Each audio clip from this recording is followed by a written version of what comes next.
नमस्कार, दिन भर की बड़ी खबरों में आपका स्वागत है। मैं हूं परवीन शेख।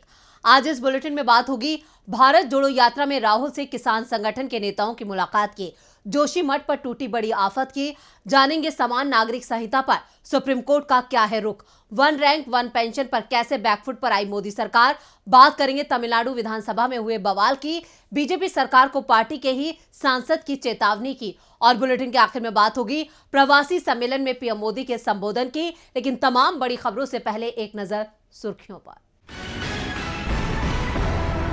समान नागरिक संहिता पर मेघालय में बीजेपी गठबंधन सरकार में दो फाड़, मुख्यमंत्री कोनराड संगमा बोले राज्य को मंजूर नहीं यूसीसी पर बीजेपी की नीति। भारतीय सेना की कई सेवाएं आउटसोर्स करने पर विचार कर रही है केंद्र सरकार, ट्रेनिंग के लिए कॉन्ट्रैक्ट पर आईएमए जैसे संस्थानों से एक्सपर्ट्स लाने की तैयारी। सूचना प्रसारण मंत्रालय ने टीवी चैनलों को दी हिदायत, चैनल बिना सोचे समझे दिखा रहे हैं विचलित करने वाले दृश्य, वीडियो दिखाने से पहले बरती जाएं सावधानियां। तेजी के साथ बंद हुआ शेयर बाजार, सेंसेक्स 847 अंकों की तेजी के साथ 60,747 अंक पर हुआ बंद, निफ्टी 242 अंकों की तेजी के साथ 18,101 पर हुआ बंद। ये तो थी सुर्खियां और अब बात आज की सबसे बड़ी खबर की। राहुल गांधी के नेतृत्व में निकल रही भारत जोड़ो यात्रा आज कुरुक्षेत्र से शुरू होकर अंबाला पहुंच गई। आज की यात्रा महिला शक्ति के नाम रही। किसान नेता राकेश टिकैत ने भी राहुल गांधी से मुलाकात की। तो क्या कुछ खास रहा आज यात्रा में, देखते हैं इस रिपोर्ट में। राहुल गांधी ने आज सुबह 6 बजे हरियाणा के कुरुक्षेत्र से भारत जोड़ो यात्रा की शुरुआत की। आज की यात्रा का दिन महिलाओं के नाम रहा। आज यात्रा में महिलाएं शामिल हुई जो राहुल के साथ कदम ताल करती दिखी। आज यात्रा में महिलाओं की भागीदारी को लेकर राहुल ने कहा, हमारे देश की महिलाओं का स्वतंत्र भारत के निर्माण में बड़ा योगदान है, चाहे वो स्वतंत्रता सेनानियों के रूप में हो, संविधान रचना में हो या जनसेवा के पद पर एक राजनीतिज्ञ के रूप में हो। आपको बता दें, ये यात्रा पानीपत, करनाल और कुरुक्षेत्र को कवर कर चुकी है और अंबाला की ओर बढ़ चुकी है। कुरुक्षेत्र में कल देर शाम राहुल गांधी ने ब्रह्म सरोवर पर तीर्थ पूजन और महाआरती में हिस्सा लिया था। आज राहुल गांधी से किसान संगठनों ने मुलाकात की। राकेश टिकैत के नेतृत्व में किसान नेता राहुल से मिलने पहुंचे। टिकैत ने राहुल गांधी से कांग्रेस सरकार वाले राज्यों में किसानों की समस्याओं को लेकर बातचीत की। टिकैत ने छत्तीसगढ़, राजस्थान और हिमाचल में ऐसा मॉडल बनाने की मांग की जिससे देश में एक सकारात्मक संदेश जाए। साथ ही राजस्थान में किसानों की जमीन की नीलामी न हो, छत्तीसगढ़ में नए रायपुर के मुद्दे को सुलझाने और हिमाचल में सेब के कारोबार के बारे में बात की। पूर्व मुख्यमंत्री भूपेंद्र सिंह हुड्डा ने कहा कि राहुल गांधी की भारत जोड़ो यात्रा से पूरे देश में भाईचारा बढ़ रहा है, नफरत का माहौल खत्म हो रहा है। हरियाणा में यात्रा को अपार जन समर्थन मिला है, अब पंजाब में भी पूरा जन समर्थन मिलने की उम्मीद है। यात्रा को लेकर राहुल गांधी ने उत्साहित कार्यकर्ताओं में जोश भर दिया है। भारत जोड़ो यात्रा को मिल रहे जन समर्थन ने किसान नेता राकेश टिकैत को भी राहुल गांधी का मुरीद बना दिया है। तो वहीं यात्रा की कामयाबी बीजेपी के लिए खतरे की घंटी बजा रही है। खतरा तो इस वक्त जोशीमठ पर भी मंडरा रहा है। कभी भी जोशीमठ में बड़ी अनहोनी हो सकती है। आज जोशीमठ को लेकर सरकार ने भी बड़ा ऐलान कर दिया है। जोशीमठ के अस्तित्व पर उठ रहे सवालों को उस वक्त और बल मिल गया है जब आज सरकार ने जोशीमठ को आपदा प्रभावित क्षेत्र घोषित किया। तो क्या अब डूबने वाला है जोशीमठ? खबरों की माने तो अब 603 मकानों में दरारें आ चुकी हैं और लोगों को जल्द से जल्द सुरक्षित जगहों पर शिफ्ट किया जा रहा है। अभी तक 70 परिवारों को वहां से हटा दिया गया है, बाकियों को हटाने का काम जारी है। प्रशासन ने लोगों से अपील की है कि वो रिलीफ कैंप में चले जाएं। प्रधानमंत्री मोदी ने रविवार को मुख्यमंत्री पुष्कर सिंह धामी से फोन कर जानकारी ली थी। सीएम धामी की माने तो पीएम मोदी ने जोशीमठ को लेकर कई तरह के सवाल पूछे, जैसे कितने लोग इससे प्रभावित हुए हैं, कितना नुकसान हुआ, लोगों के विस्थापन के लिए क्या किया जा रहा है। प्रधानमंत्री ने जोशीमठ को बचाने के लिए हर संभव सहायता देने का आश्वासन दिया है। पीएमओ में हुई बैठक के दौरान एक्सपर्ट्स ने जोशीमठ में बड़े खतरे की आशंका जाहिर की है। एक्सपर्ट्स का कहना है कि ब्लास्टिंग और शहर के नीचे सुरंग बनाने की वजह से पहाड़ धंस रहे हैं। अगर इसे तुरंत नहीं रोका गया तो शहर मलबे में बदल सकता है। एक्सपर्ट सुखवीर सिंह संधू ने कहा कि हमारी कोशिश है कि बिना किसी नुकसान के लोगों को दूसरी जगह शिफ्ट कराया जाए। उन्होंने कहा कि वैज्ञानिक ये पता लगाने में लगे हैं कि लैंडस्लाइड्स को कैसे रोका जा सकता है। जल्दी समाधान ढूंढ लिया जाएगा। इसके लिए जरूरी कदम उठाए जाने शुरू कर दिए गए हैं। हालांकि अभी तक के हालात को देखते हुए लोगों को डेंजर जोन से निकालना ज्यादा जरूरी है। ऐसे में एक्सपर्ट्स की चिंता जाहिर है कि जोशीमठ पर बड़ी आफत आने वाली है। साथ ही इस वक्त जोशीमठ पर टूटी आफत सरकार के लिए बड़ी चुनौती बन गई है। जोशीमठ पर कभी भी बड़ी आफत टूट सकती है। सरकार को भी इस बात का अंदाजा हो गया है। ऐसे में आने वाले वक्त में बीजेपी सरकार की मुश्किलें और बढ़ सकती हैं। इधर गुजरात और उत्तराखंड में समान नागरिक संहिता को लागू करने से संबंधित याचिकाओं को सुप्रीम कोर्ट ने आज खारिज कर दिया है। यूसीसी को लेकर सुप्रीम कोर्ट का यह आदेश बीजेपी सरकार के लिए कितनी बड़ी राहत लेकर आया है, देखते हैं इस रिपोर्ट में। गुजरात और उत्तराखंड सरकार को आज सुप्रीम कोर्ट से बड़ी राहत मिली है, क्योंकि chief justice of India DY Chandrachud और जस्टिस पीएस नरसिम्हा की सुप्रीम कोर्ट की खंडपीठ ने समान नागरिक संहिता कानून को पेश करने और लागू करने के लिए समितियों का गठन करने के उत्तराखंड और गुजरात राज्यों के फैसलों को चुनौती देने वाली जनहित याचिका पर विचार करने से इनकार कर दिया। अब सुप्रीम कोर्ट के इस फैसले को जहां याचिकाकर्ताओं के लिए झटका माना जा रहा है, तो वहीं राज्य सरकारों के लिए राहत माना जा रहा है।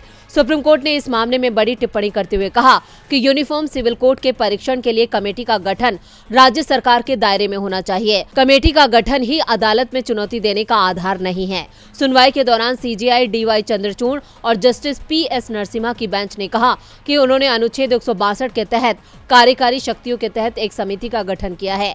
इसमें गलत क्या है? या तो आप याचिका वापस लें या हम इसे खारिज कर देंगे। किसी कमेटी के गठन पर ही संविधान के विपरीत कहते हुए याचिका दाखिल नहीं की जा सकती। यानी सुप्रीम कोर्ट के फैसले ने राज्य सरकार को राहत दी है। सुप्रीम कोर्ट के इस फैसले ने बीजेपी सरकार को बड़ी राहत दी है। तो वहीं पूर्व सैनिकों की मांग को लेकर सुप्रीम कोर्ट ने मोदी सरकार को बड़ा झटका दिया है। तो क्या कहा है देश की सर्वोच्च अदालत ने वन रैंक वन पेंशन को लेकर, देखते हैं इस रिपोर्ट में। सुप्रीम कोर्ट ने आज पूर्व सैनिकों को बड़ी राहत दी है। कोर्ट ने अपना फैसला सुनाते हुए केंद्र को सशस्त्र बलों के सभी पात्र पेंशन भोगियों को वन रैंक वन पेंशन के तहत सभी बकाया का भुगतान करने के लिए 15 मार्च तक का समय दिया है। चीफ जस्टिस डीवाई चंद्रचूड़ और जस्टिस पीएस नरसिम्हा की सुप्रीम कोर्ट की पीठ ने केंद्र से ये सुनिश्चित करने के लिए कहा कि ओआरओपी के तहत सभी बकाया राशि का भुगतान जल्दी किया जाए। इसके साथ ही शीर्ष अदालत ने पूर्व सैनिकों के संघ को एक आवेदन दायर करने की स्वतंत्रता दी और कहा कि अगर वो ओआरओपी के बकाये के भुगतान पर केंद्र की किसी भी कार्रवाई से असंतुष्ट महसूस करते हैं तो आवेदन कर सकते हैं।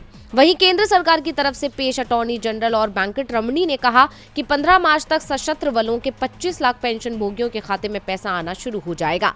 पिछले महीने सरकार ने सशस्त्र बलों के सभी पात्र पेंशनरों को ओआरओपी योजना के बकाये के भुगतान के लिए 15 मार्च 2023 तक समय बढ़ाने के लिए शीर्ष अदालत का रुख किया था। बता दें कि शीर्ष अदालत ने केंद्र सरकार को ये दूसरा विस्तार दिया है। आपको बता दें कि इंडियन एक्स सर्विसमैन मूवमेंट समेत याचिकाकर्ताओं की ओर से सीनियर एडवोकेट हुजैफा अहमदी ने पीठ को बताया कि लगभग 4 लाख पेंशन भोगी पेंशन का इंतजार करते हुए अपनी जान गंवा चुके हैं। पिछली सुनवाई में कहा गया था कि बकाया का भुगतान 1/7/2019 तक किया जाना था, जिसका पालन करने में केंद्र सरकार विफल रही है। इसके बाद 16/3/2022 के अपने फैसले में सुप्रीम कोर्ट ने केंद्र को 3 महीने के भीतर बकाया राशि का भुगतान करने का निर्देश दिया था और 17 सितंबर 2022 को कोर्ट ने केंद्र को 3 महीने का और समय दिया था। सुप्रीम कोर्ट ने आज पूर्व सैनिकों को बड़ी राहत दी है और मोदी सरकार को जल्द भुगतान करने का आदेश दिया है। और अब बात तमिलनाडु विधानसभा में आज हुए बवाल की। तमिलनाडु विधानसभा में जमकर ड्रामा देखने को मिला। भारी हंगामे के बीच गवर्नर आर.एन. रवि को सदन से वॉकआउट करना पड़ा। गवर्नर के वॉकआउट के बाद सीएम स्टालिन ने कहा कि रिकॉर्ड में सिर्फ वही भाषण जोड़ा जाए जो सरकार ने तैयार किया है और गवर्नर ने जिन बातों को जोड़ा है उन्हें रिकॉर्ड में शामिल नहीं किया जाए। आखिर क्यों सरकार और गवर्नर आए आमने सामने, देखते हैं इस रिपोर्ट में। तमिलनाडु में विधानसभा सत्र का आज पहला दिन था और परंपरा के अनुसार पहले दिन राज्यपाल का अभिभाषण हुआ, लेकिन इस अभिभाषण के दौरान विधानसभा में जमकर हंगामा हुआ। हंगामे के चलते राज्यपाल आर.एन. रवि अभिभाषण प्रस्ताव पूरा नहीं पढ़ सके और सदन से वॉकआउट कर गए। दरअसल सत्ताधारी डीएमके के सहयोगी दल कांग्रेस विदुथलाई चिरुथिगाल काजी के विधायक राज्यपाल की उस टिप्पणी को लेकर नाराज थे जिसमें उन्होंने राज्य का नाम तमिलनाडु के बजाय तमिझगम को बेहतर बताया था। इसके खिलाफ सत्ताधारी पार्टी के विधायकों ने नारेबाजी करते हुए कहा, ये नागालैंड नहीं है, ये प्राउड तमिलनाडु है। यहाँ बीजेपी और संघ की विचारधारा को नहीं थोपा जा सकता। राज्यपाल ने जैसे ही भाषण शुरू किया वैसे ही सत्ताधारी दल के विधायकों ने नारेबाजी शुरू कर दी। विधायक तमिलनाडु हमारी भूमि है के नारे लगा रहे थे। दरअसल ये सत्र राज्यपाल के साथ चल रहे सरकार के टकराव के बीच शुरू हुआ है। राज्य विधानसभा से पारित 21 विधेयकों को राज्यपाल ने ना तो मंजूरी दी और ना ही उन्हें लौटाया है, जिस कारण से सरकार और राज्यसभा के बीच टकराव बढ़ता जा रहा है। डीएमके के सांसद टीआर बालू ने राज्यपाल पर निशाना साधते हुए कहा कि उन्हें बीजेपी के दूसरे प्रदेश अध्यक्ष के रूप में कार्य करना बंद कर देना चाहिए। राज्यपाल भ्रम, अलगाव और संघर्ष पैदा करने के लिए रोज कुछ विवादित टिप्पणियां करते रहते हैं। राज्यपाल कहते हैं कि द्रविड़ ने राजनीति के 50 सालों के दौरान लोगों को धोखा दिया है। राज्यपाल का ये बयान बहुत निंदनीय है। अगर उन्हें ये बयान देना है तो राजभवन से नहीं, बीजेपी के प्रदेश मुख्यालय कमलालायम से देना चाहिए। तमिलनाडु विधानसभा के सदन में हुआ यह हंगामा आने वाले दिनों में और बढ़ सकता है। इधर बीजेपी सांसद वरुण गांधी ने भी अपनी ही सरकार के खिलाफ मोर्चा खोल रखा है। यूपी में गन्ना किसानों के बकाये भुगतान को लेकर वरुण गांधी ने योगी सरकार के खिलाफ बड़ा ऐलान कर दिया है। तो अब क्या करने वाले हैं वरुण गांधी, देखते हैं इस रिपोर्ट। भारतीय जनता पार्टी के सांसद वरुण गांधी बीजेपी की आंख की किरकिरी बने हुए हैं, जिसकी वजह है उनका अपनी ही सरकार की मुखालफत करना और किसानों के हक में अपनी आवाज बुलंद करना। ऐसे में अब वरुण गांधी ने गन्ना किसानों के लिए अपनी आवाज उठाते हुए सरकार को अल्टीमेटम दिया। पीलीभीत क्षेत्र के सांसद वरुण गांधी ने कहा, या तो चीनी मिले किसानों को गन्ने के बकाये का भुगतान करें या फिर वो प्रदर्शन का सामना करने के लिए तैयार रहे। अपने संसदीय क्षेत्र के बहेड़ी विधानसभा क्षेत्र के अरसिया बोझ गाँव में एक जनसंवाद कार्यक्रम में सांसद वरुण गांधी ने कहा कि चीनी मिले किसानों का भुगतान तुरंत करें, नहीं तो वो इन मिलों के गेट पर सभा करेंगे। वरुण गांधी यहीं नहीं रुके, उन्होंने साथ ही बेरोजगारी का भी मुद्दा उठाया। इस मुद्दे पर घेरते हुए उन्होंने कहा, 1 करोड़ सरकारी पद खाली पड़े हैं, सरकार को ये पद भरने चाहिए, इस काम में हम मदद करने को तैयार हैं। इसके अलावा किसानों ने सांसद के सामने आवारा पशुओं का मुद्दा उठाया और कहा कि आवारा पशु फसल को नुकसान पहुंचा रहे हैं। इस पर गांधी ने कहा कि सरकार और प्रशासन को इस समस्या का जल्द समाधान करना चाहिए। हालांकि ये पहला मौका नहीं है जब वरुण गांधी ने अपनी सरकार के खिलाफ मोर्चा खोला हो। इससे पहले भी वो कई बार सरकार की कार्यप्रणाली पर सवाल उठा चुके हैं। यही वजह है कि अटकलें हैं कि वरुण गांधी जल्द ही बीजेपी का दामन छोड़ सकते हैं। और बुलेटिन के आखिर में बात आज हुए प्रवासी सम्मेलन की। मध्य प्रदेश के इंदौर शहर में 3 दिवसीय प्रवासी भारतीय सम्मेलन 2023 चल रहा है। आज इस सम्मेलन में पीएम मोदी ने शिरकत की। इस दौरान उन्होंने प्रवासियों को विदेशी धरती पर भारत का ब्रांड एम्बेसडर कहकर संबोधित किया। साथ ही उन्होंने भारत की सफलताएं भी गिनाई। इस सम्मेलन में 70 देशों से 3,500 से अधिक प्रवासी भारतीय हिस्सा ले रहे हैं। ये तस्वीरें उस मंच की है जहां जुड़े हैं 70 देशों के 3,500 से अधिक प्रवासी भारतीय, जो विदेशों में रहकर भी देश की मिट्टी को नहीं भूले हैं। यही वजह है कि जब देश में 3 दिवसीय प्रवासी भारतीय सम्मेलन का आयोजन किया गया तो हजारों की तादाद में दिग्गज इससे जुड़े। इसी कार्यक्रम में पीएम मोदी ने भी शिरकत की और सम्मेलन को संबोधित किया। इस दौरान पीएम मोदी ने कहा कि इस सम्मेलन में 70 देशों के प्रवासी भारतीय शिरकत कर रहे हैं। करीब 4 वर्षों बाद प्रवासी भारतीय दिवस सम्मेलन एक फिर से अपने मूल स्वरूप में हो रहा है। ये सम्मेलन मध्य प्रदेश की उस धरती पर हो रहा है जिसे देश का हृदय कहा जाता है। मध्य प्रदेश में मां नर्मदा का जल, यहाँ के जंगल, आदिवासी परंपरा और यहाँ का आध्यात्म आपकी यात्रा को अविस्मरणीय बनाएगा। इसी के साथ ही पीएम मोदी ने महाकाल आने की अपील की। इतना ही नहीं, पीएम मोदी ने कहा कि प्रवासी भारतीय दिवस कई मायनों में काफी खास है। अभी कुछ महीने पहले ही हमने भारत की आजादी के 75 साल मनाए हैं। यहाँ स्वतंत्रता संग्राम की प्रदर्शनी लगाई गई है। देश अमृत काल में प्रवेश कर चुका है। भारत की वैश्विक दृष्टि को मजबूती मिलेगी। भारत की ताकत आने वाले दिनों में और बढ़ने वाली है। इसलिए भारत के प्रति जिज्ञासा बढ़ेगी। इसलिए प्रवासी भारतीयों की जिम्मेदारी और बढ़ जाती है। मैं इनको विदेशी धरती पर भारत का ब्रांड एम्बेसडर कहता हूँ। पीएम मोदी के साथ साथ गोयाना के राष्ट्रपति इरफान अली ने भी कार्यक्रम को संबोधित किया। उन्होंने कहा कि गोयाना सबसे तेजी से विकसित हो रहा है। यहाँ की जीडीपी 9.5% है। गोयाना के लोग प्रधानमंत्री नरेंद्र मोदी की प्रेरणा से भारत में निवेश के लिए तैयार हैं। फूड, हेल्थ, ऊर्जा में गोयाना आगे बढ़ रहा है। इसमें भारत उसका सबसे भरोसेमंद सहयोगी है। गोयाना भारत की तरह सांस्कृतिक कल्चर वाला देश है। यहाँ कई राष्ट्रीय त्योहार मनाए जाते हैं। आज इस कार्यक्रम को कई दिग्गजों ने संबोधित किया। अब देखना होगा कि इससे देश को कितनी ताकत मिलती है। तो आज इस बुलेटिन में बस इतना ही। देखते रहिए डीबी लाइव। नमस्कार।